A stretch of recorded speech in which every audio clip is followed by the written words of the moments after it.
Hi everyone, my name is Tabitha Constantino and my policy is China's one-child policy. I'll be following the same format as the paper, so I'll start with my introduction, review of policy, influences, and policy analysis. Introduction.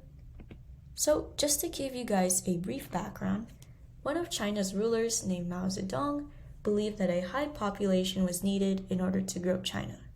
He encouraged Chinese citizens to have lots of children, and is the whole reason why this policy was created. My thesis is a little bit simplified here, but it's that the policy was created in order to reduce the population and improve the economy of China. So why was this policy created? Well, the economy was slowing down, and it was at a level to where the country couldn't sustain its population. Next, we have review of policy. So like I mentioned earlier, Mao Zedong was one of the leaders of China and his reign was in the 60s. He started the Cultural Revolution, which was a very dark and intense part of China's history. There was a lot of political tension rising and a lot of fear-mongering. Following his reign was Deng Xiaoping in the 70s, and he called for family planning. He acknowledged the issue with the population level, and he recognized this as well. Some key stakeholders are overseas investors who didn't want to trade with China as much because of their slowing economy. Natural monopolies, such as gas companies, couldn't supply the demand because of the population as well. Bureaucrats, such as police, didn't enforce the policy at the same level, and I'll go into more depth about this later on. Next, we have policy influences. So for political, we have politicians, economists, scientists, and environmentalists.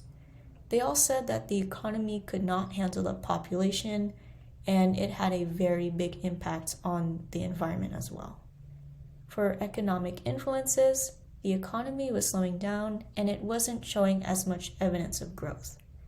Culturally, people were still recovering from the Cultural Revolution, so political tensions were still high.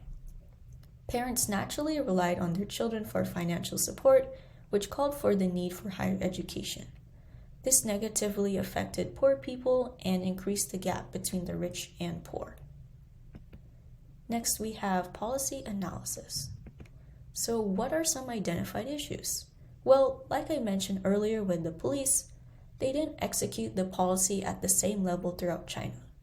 There were many exemptions like farmer families being allowed to have multiple children and minority groups as well. Some impacts are that there is increased competition for female partners since most families wanted to have males. Also, government distrust was increasing because the policy was morally questionable and a breach of power. For my conclusion, this policy overall had little impact on the economy and population. It, however, had major negative impacts on the social aspects of China, so it didn't complete what it intended to. It also created more political distrust. Thank you so much for listening. Have a great day.